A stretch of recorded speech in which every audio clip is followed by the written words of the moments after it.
अगर आपके पास बाइबल मुकद्दस है तो खोलिए ज़बूर नंबर 92 और उसकी 10वीं आयत। साम 92 वर्स 10। कलाम खुदा में से हम पढ़ेंगे, सुनेंगे, समझेंगे और सीखेंगे। साम 92 वर्स 10, ज़बूर नंबर 92 और उसकी 10वीं आयत मुकद्दसा को हम खुदा की बंदी बाजी एस्टर के साथ मिलकर पढ़ेंगे और सुनेंगे। जी।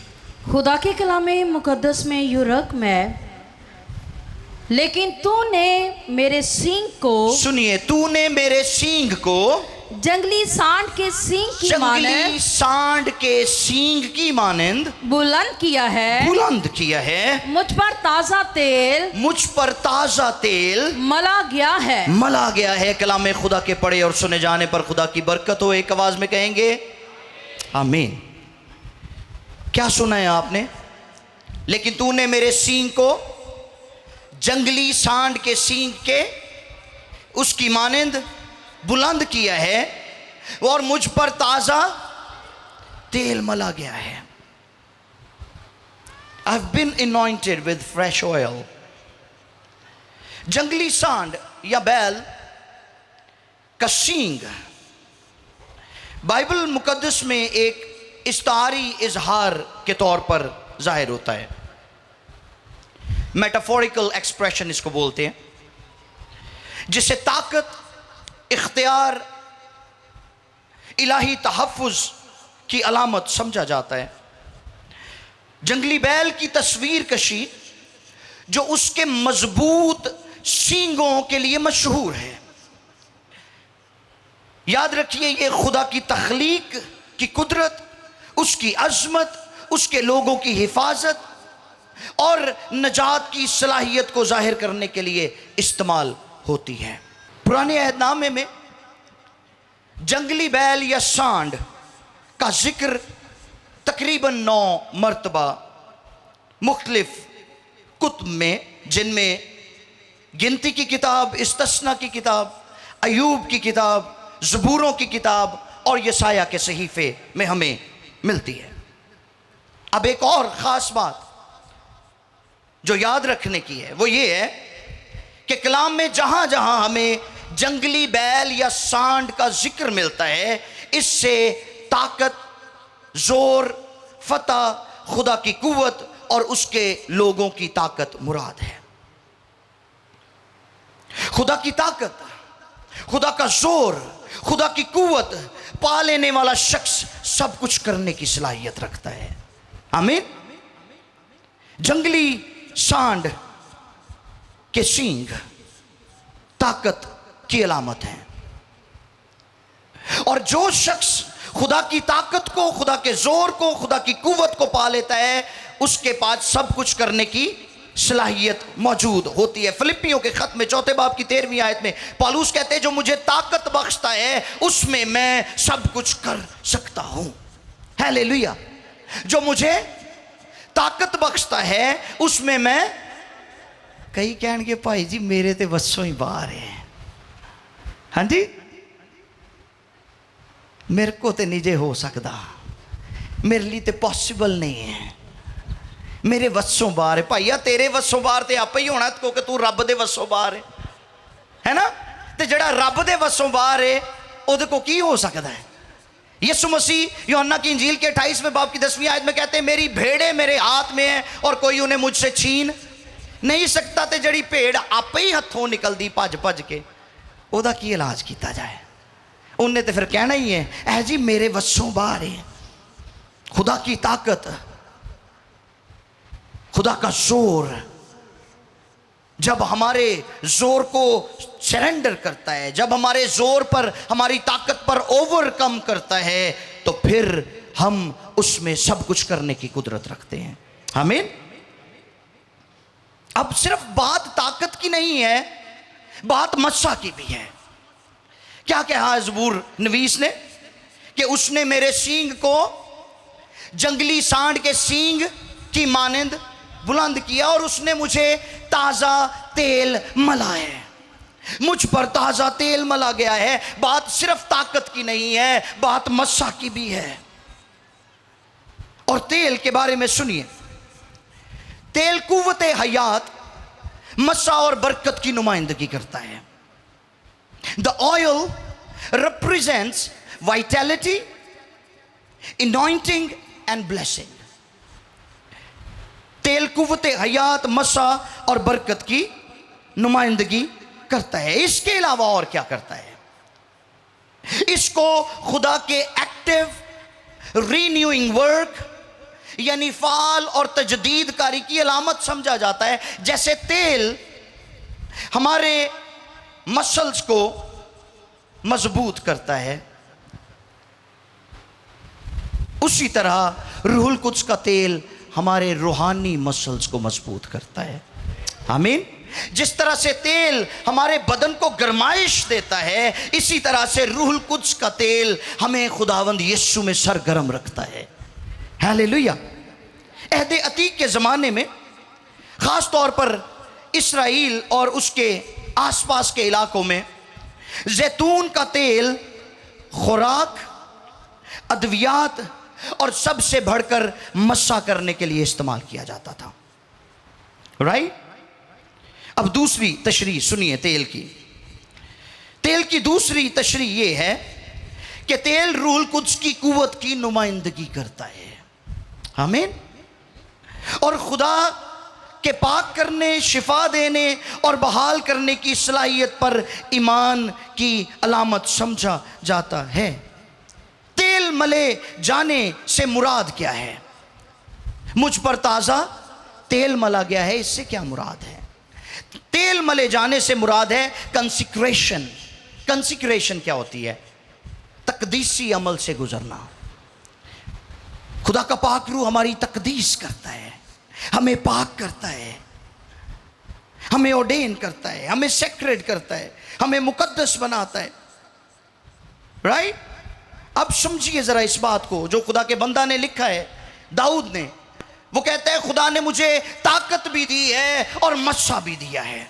उसने मुझे बुलाया भी है और मुझे खिदमत का बोझ भी दिया है। उसने मुझे मुकर्रर भी किया है और अपने काम को करने की दलेरी और गैरत भी दी है।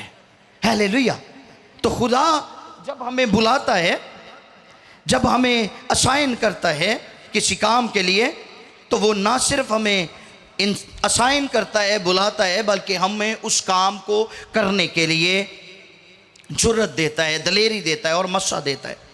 यशाया बिन अमूस का सहीफ़ा उसके 61वें बाब की पहली आयत में यीशु मसीह के मुतालिक ये प्रोफेसी की गई थी कि खुदावन की रूह मुझ पर है क्योंकि उसने मुझे मस्सा किया कि हलीमों को खुशखबरी सुनाऊं।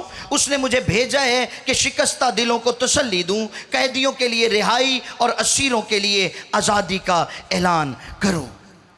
खुदा के साथ चलने के लिए, खिदमत के बोझ को समझने के लिए, खुदा के कलाम की दुरुस्त तालीम पाने और दुरुस्त तालीम देने के लिए ज़िंदगी में कुव्वत और मसा दोनों का होना बहुत ज़रूरी है, जो रूहुल कुद्स के बगैर मुमकिन नहीं है। आमीन। हालेलुया। खुदा के बंदा दाऊद को तेल मले जाने का तेहरा तजर्बा था।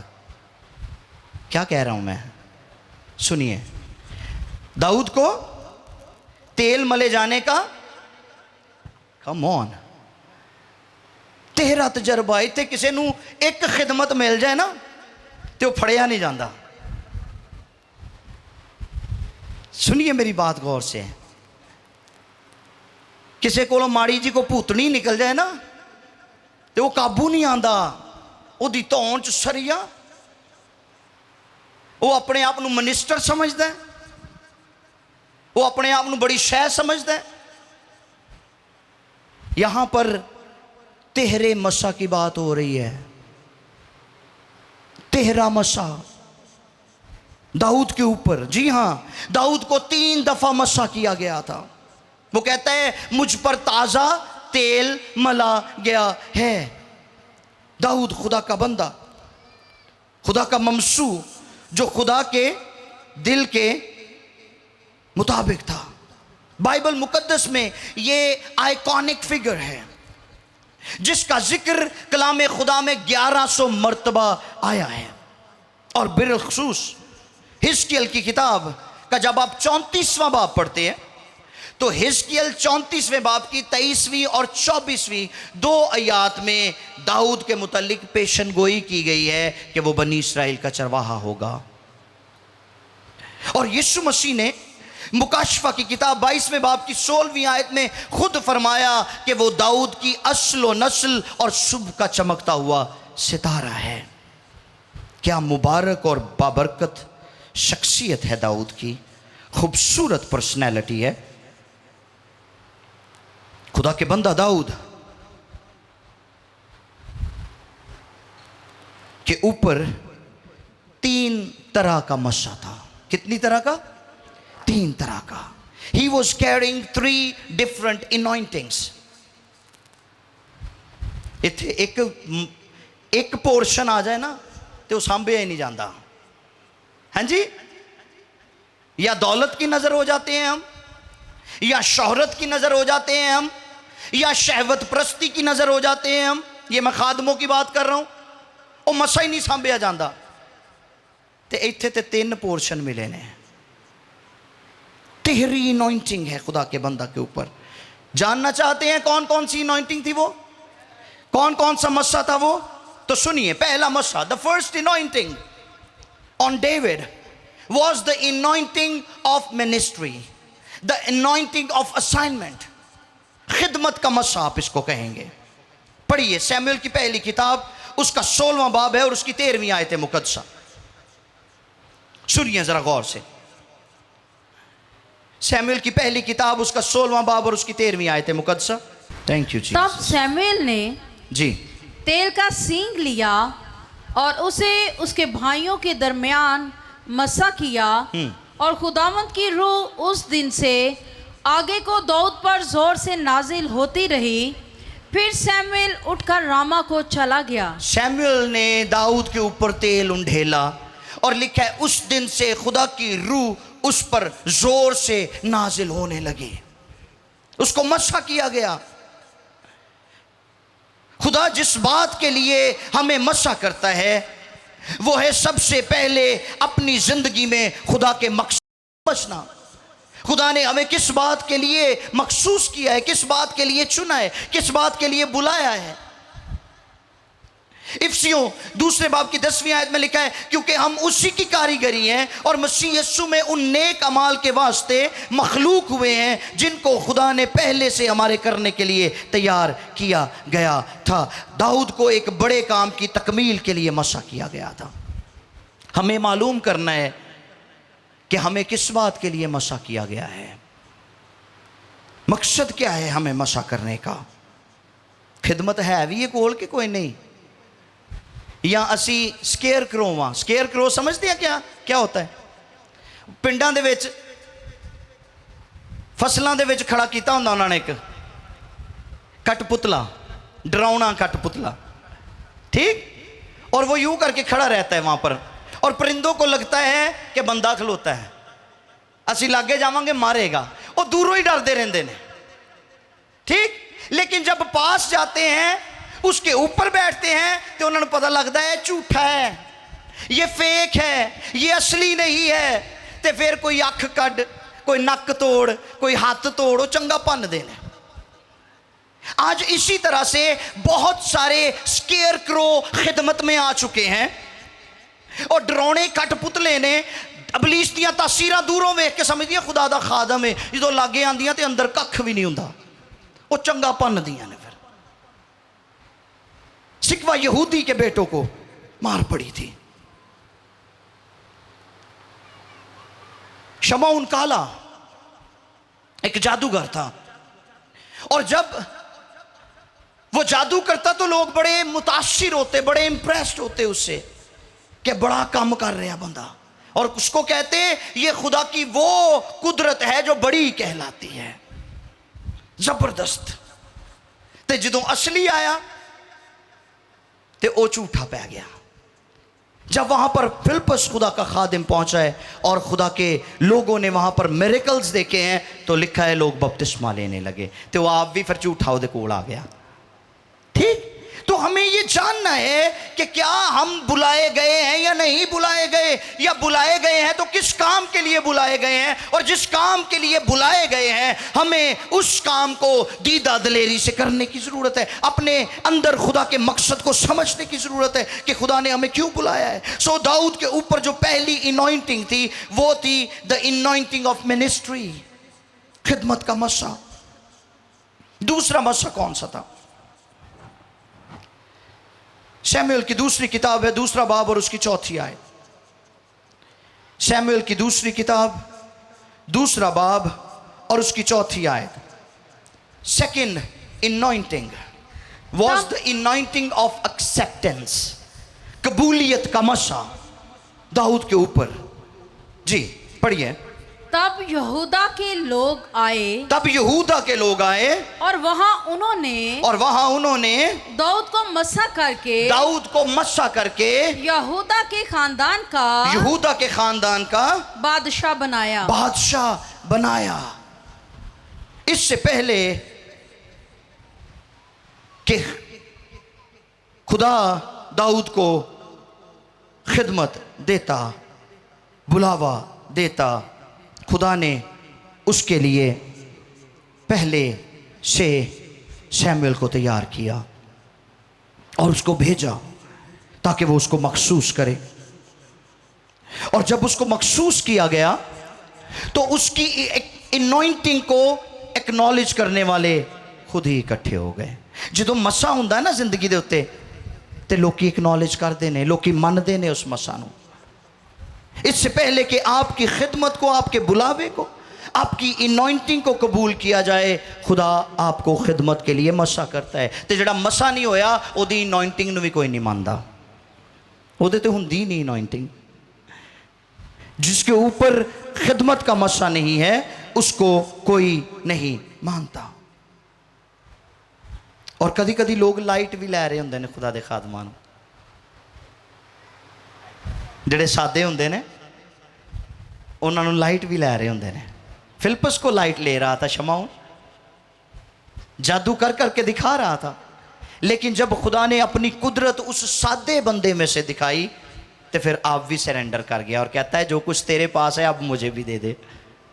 ठीक है, तो हम जब डाउन टू अर्थ होते हैं, जैसे जैसे हमारे ऊपर इनॉइंटिंग बढ़ती है, जैसे जैसे हमारे ऊपर मसा बढ़ता है, हमें डाउन टू अर्थ रहने की ज़रूरत है।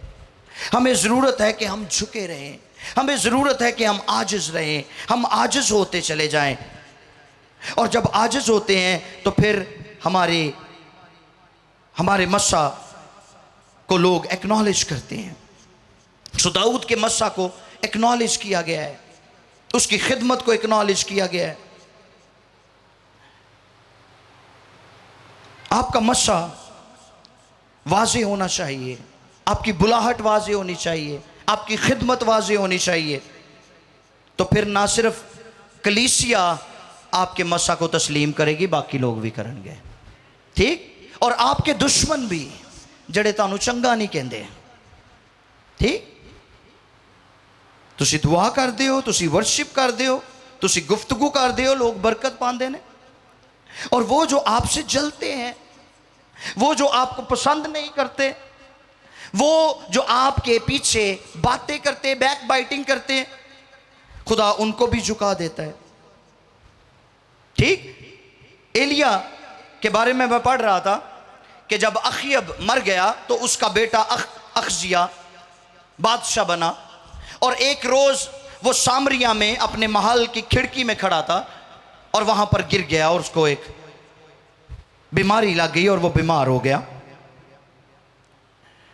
और उसने अपने कासिद को भेजा और कहा कि जा बाल से मालूम करके आ कि मेरी ये बीमारी कितनी तवील है, कब तक रहेगी। तो जब वो कासिद बाल के मंदिर की तरफ जा रहे थे तो खुदा की रूह एलिया पर नाजिल हुई और खुदा ने एलिया से कहा कि इस अखजिया को समझा कि इस्राएल में मैं खुदा मौजूद हूँ, तो ये क्यों गैर माबूदों के पास जाता है। और एलिया ने वो पैगाम उस तक भेजा, और जब उसने अखजिया तक ये पैगाम भेजा तो अखजिया ने कहा ऐसा करो कि 50 सिपाही लो और जाकर उसको लेकर आओ।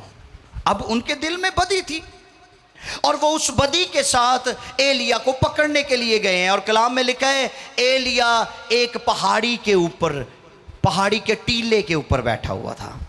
और जब वो वहां पर गए और उन्होंने उसको वहां बैठे देखा तो कहने लगे, मर्दे खुदा नीचे उतरा क्योंकि बादशाह तुझे बुलाता है। उसने कहा, अगर मैं मर्दे खुदा हूं तो अभी के अभी आसमान से आग नाजिल हो और तुम्हें भस्म करे। और कलाम में लिखा है आसमान से आग आई और उनको भस्म कर दिया। दूसरा ग्रुप आया, पहला ग्रोह सड़ गया बाद उन्होंने सरदार समेत। दूसरा ग्रोह आया है 50 का और उनका सरदार उनके साथ है और आकर कहते, एलिया बादशाह फरमाता है तू नीचे उतरा मर्दे खुदा। वो कहता है, अगर मैं मर्दे खुदा हूं तो अभी के अभी आसमान से आग नाजिल हो और वो तुम्हें भस्म करे। और दूसरी मर्तबा आग नाजिल हुई और वो सारे के सारे भस्म हो गए। अब तीसरा ग्रुप आया है और जब तीसरा ग्रुप आया तो उसके सरदार ने देखा कि 100 बंदा सड़ के सवा हो गया। उसने कहा, ये मर्दे खुदा इतना पंगा लेना दुरुस्त नहीं है, क्योंकि इसके ऊपर जो इनॉइंटिंग है हम उसका मुकाबला नहीं कर सकते। इसके ऊपर जो मसा है हम उसकी बर्दाश्त नहीं कर सकते। इसके ऊपर जो मसा है हमें उस मसा के आगे अपने आप को सरेंडर करना पड़ेगा, क्योंकि ये स्केयर क्रो नहीं है, ये असली खादम है। हालेलुया, ये हकीकी खादम है। और उन्होंने सरेंडर किया। सो लोग उस वक्त रिसेप्टिव होते हैं, उस वक्त आपकी खिदमत को मानते हैं जब आपके ऊपर मसा होता है। मसा तो बगैर लोकी भी नहीं जे मान दे। नंबर 3, तीसरी इनॉइंटिंग कौन सी थी? शमूएल की दूसरी किताब 5वां बाब और उसकी 3री आयत। घर इस्राएल के सब बुजुर्ग जी हब्रोन में बादशाह के पास आए। इस्राएल के सब बुजुर्ग हब्रून में बादशाह के पास आए और दाऊद बादशाह ने हब्रोन में उनके साथ खुदावंद के हुजूर अहद बांधा और उन्होंने दाऊद को मसा करके इस्राएल का बादशाह बनाया। ये तीसरा मसा था जो दाऊद के ऊपर ठहरा। हालेलुया। और इस तीसरे मसा का नाम क्या है? ये कौन सा तीसरा मसा था? द थर्ड इनॉइंटिंग, तरक्की और बढ़ोतरी का मसा। द इनॉइंटिंग ऑफ एडवांसमेंट, तरक्की और बढ़ोतरी का। दाऊद को पहले शमूएल ने मसा किया, फिर बनी यहूदा ने मसा किया और फिर बनी इस्राएल ने मसा किया। खिदमत का मसा, कबूलियत का मसा और तरक्की और बढ़ोतरी का मसा। जब खुदा आपको मसा करता है तो पहले कलीसिया आपके मसा को कबूल करती है और उसके बाद दुनिया आपके मसा को कबूल करती है। हालेलुया। और आप रिलेंटलेसली बगैर किसी रुकावट के बढ़े चले जाते हैं। और अगर रुकावट आ जाए तो आप उसको अबूर कर सकते हैं, क्योंकि खुदा का हाथ आप पर बड़ा होता है। आपके ऊपर बढ़ोतरी का मसा होता है, तरक्की का मसा होता है। सलातीन की किताब में लिखा है एलिया के ऊपर खुदा का हाथ था और वो दौड़ा। जब आपके ऊपर खुदा का हाथ होता है तो आपकी रूहानी दौड़ तेज हो जाती है। हालेलुया। सुनिए जरा गौर से, मसा का जिंदगी में होना बहुत जरूरी है। सिर्फ खादमों की बात नहीं है, कलीसिया की भी बात है, ईमानदारों की भी बात है।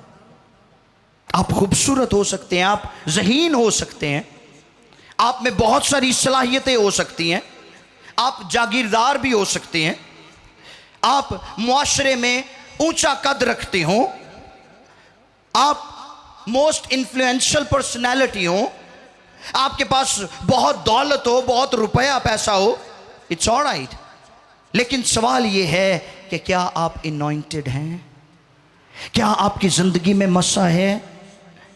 क्या आप बाबरकत हैं? क्या आप खुदा के साथ चलते हैं? क्या खुदा आप पर एतबार करता है? क्या खुदा आप पर एतमाद करता है? क्या आप उसकी हुजूरी, उसके मसा, उसकी कुदरत और उसके पाकरू की कदर करते हैं? क्या आप उसकी ग्लोरी को कैरी करते हैं या नहीं? ये सवाल है। हमें मसा को पाना है और तरक्की और बढ़ोतरी के लिए मसा के जरिए से हम आगे बढ़ सकते हैं। हमारी हदूद बढ़ती हैं जब मसा हमारी जिंदगी में होता है। आमीन। मसा क्या है? किसको कहते हैं मसा? मसा आपकी खिदमत, आपकी बुलाहट पर इलाही इख्तियार की तरह है। मसा खुदा की वो कुव्वत है जिसके वसीला से खुदा का मकसद आपकी जिंदगी में पूरा होता है। मसा खुदा की हुजूरी है जो आपको इस काबिल बनाती है कि आप खुदा के वादों को अपनी जिंदगी में पूरा होता हुआ देखें। मसा खुदा की मौफूकुल फितरत कुव्वत है जो आपकी फितरत को मौफूकुल फितरत बना देती है।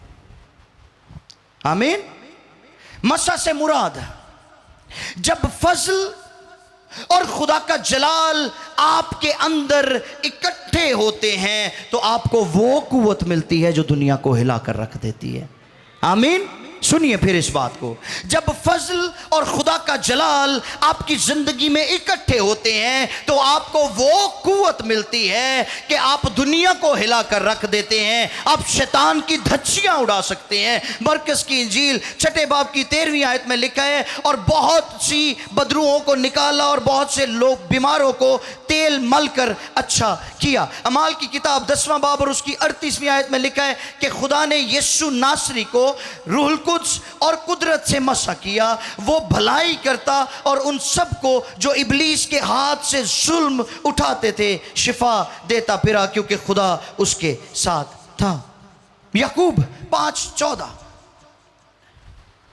अगर तुम में कोई बीमार हो तो कलीसिया के बुजुर्गों को बुलाए और वो खुदावंद के नाम से उसको तेल मल कर उसके लिए दुआ करें। सुन रहे हैं मसा के काम? सुन रहे हैं तेल के काम? यशाया 10वें बाब की 27वीं आयत, और उस वक्त यूं होगा कि उसका बोझ तेरे कंधे पर से और उसका जुआ तेरी गर्दन पर से उठा लिया जाएगा और वो जुआ मसा के सबब से तोड़ा जाएगा। हालेलुया।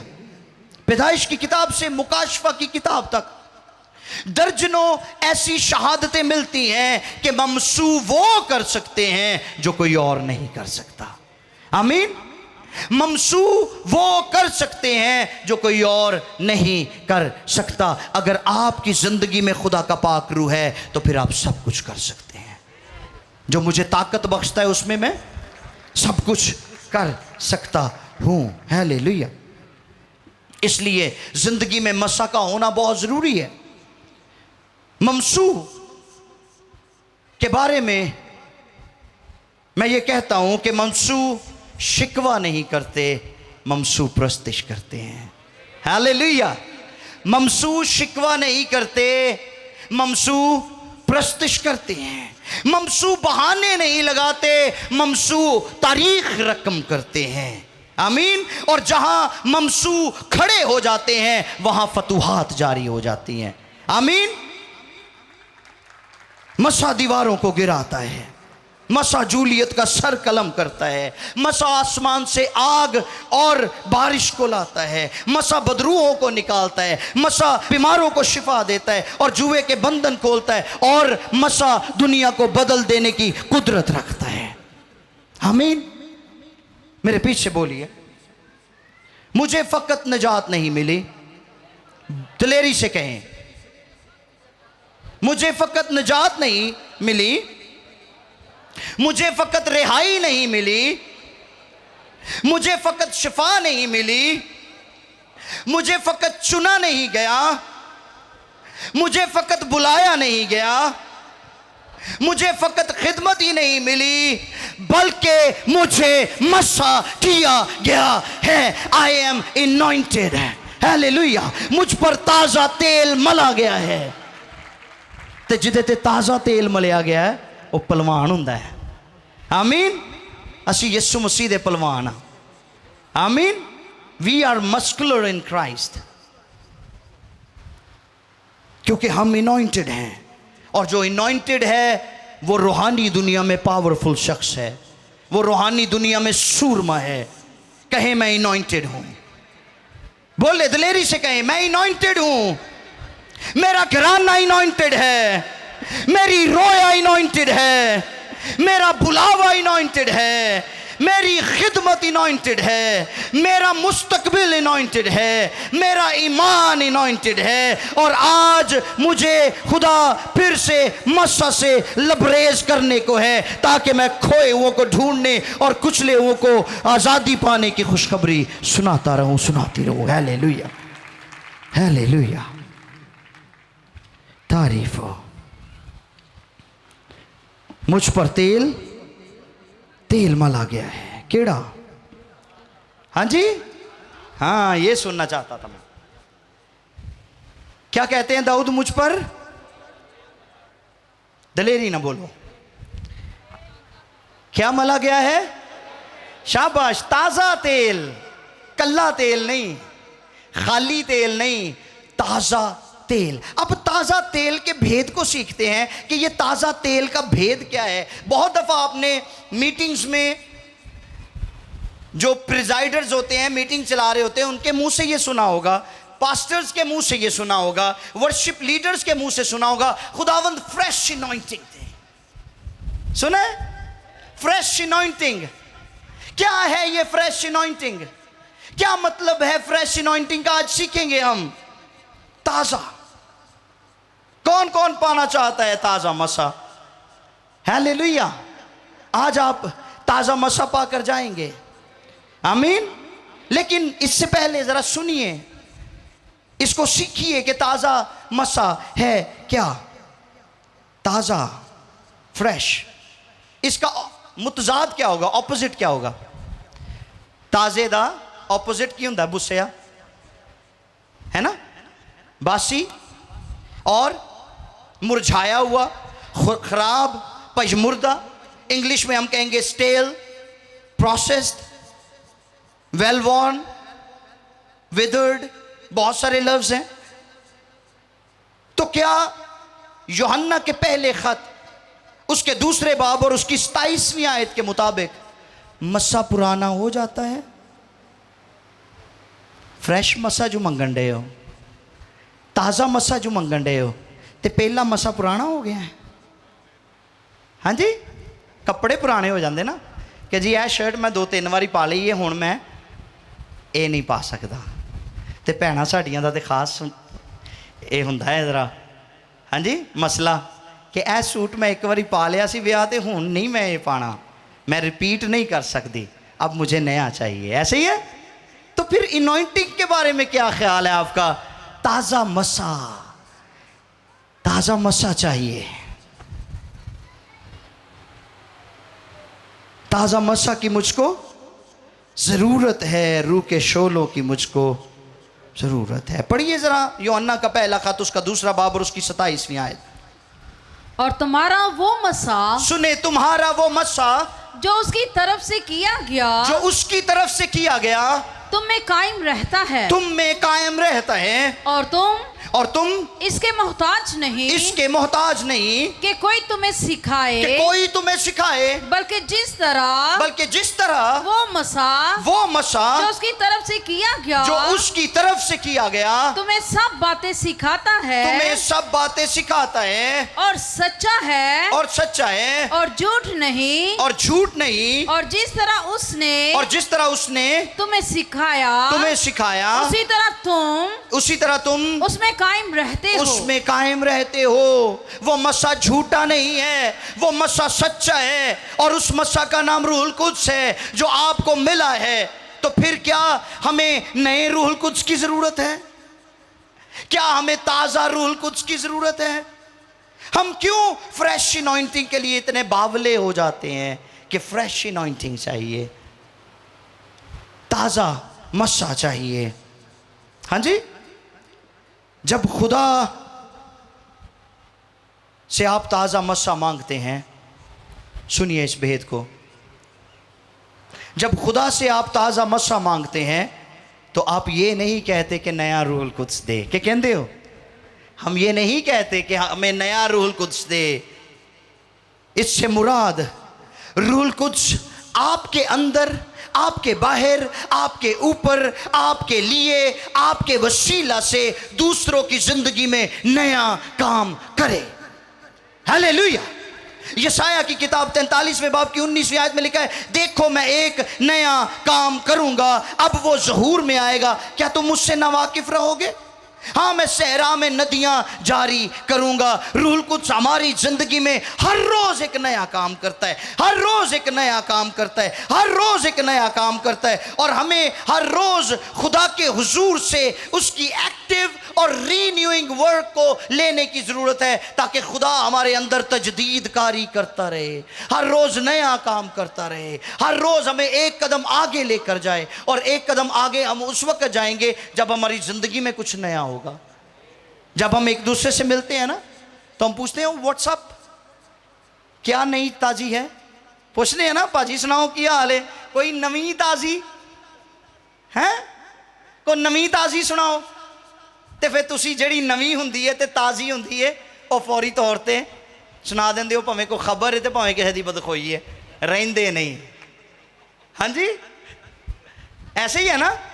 तो फिर हमें फ्रेश इनॉइंटिंग इसलिए चाहिए ताकि खुदा की तजदीद कारी का अमल हमारी जिंदगी में रोज बरोज होता चला जाए और हम हर रोज खुदावंद यीशु में नए होते चले जाएं, नए होते चले जाएं। तकदीस का अमल जारी और सारी रहे। इसलिए हम कहते हैं कि हर रोज हमें फ्रेश इनॉइंटिंग दे, हर रोज हमें ताज़ा मस्सा दे, ताकि हम नए होते चले जाएं। आमीन। आपको रूहानी तरक्की के लिए ताज़ा मस्सा की ज़रूरत है, न्यू सीजन के लिए ताज़ा मस्सा की ज़रूरत है। और वो जो खिदमत करते हैं उनको खिदमत में अगले दर्जे पर जाने के लिए ताज़ा मस्सा की ज़रूरत है। कलीसियाओं को, घरानों को नई बरकतों में शामिल होने के लिए ताज़ा मस्सा की ज़रूरत है। नई अपॉर्चुनिटीज़ को पाने के लिए ताज़ा मस्सा की ज़रूरत है। अपने घराने, अपने इलाके, अपने शहर, अपने मुल्क और कलीसियाओं के लिए बाबरकत और बाइस बरकत होने के लिए ताज़ा मस्सा की ज़रूरत है। उसने मुझे ताज़ा तेल से हालेलुया इनॉइंट किया है, उसने ताज़ा तेल मुझ पर मला है। इस पैगाम को अगले इतवार हम जारी रखेंगे, ये अभी ख़त्म नहीं हुआ, ये इसकी पहली किस्त है, इसका पहला पार्ट है जो मैंने शेयर किया है। The next is to be continued. इसको हम अगली दफ़ा शेयर करेंगे। आइए अपने कदमों पर खड़े हों।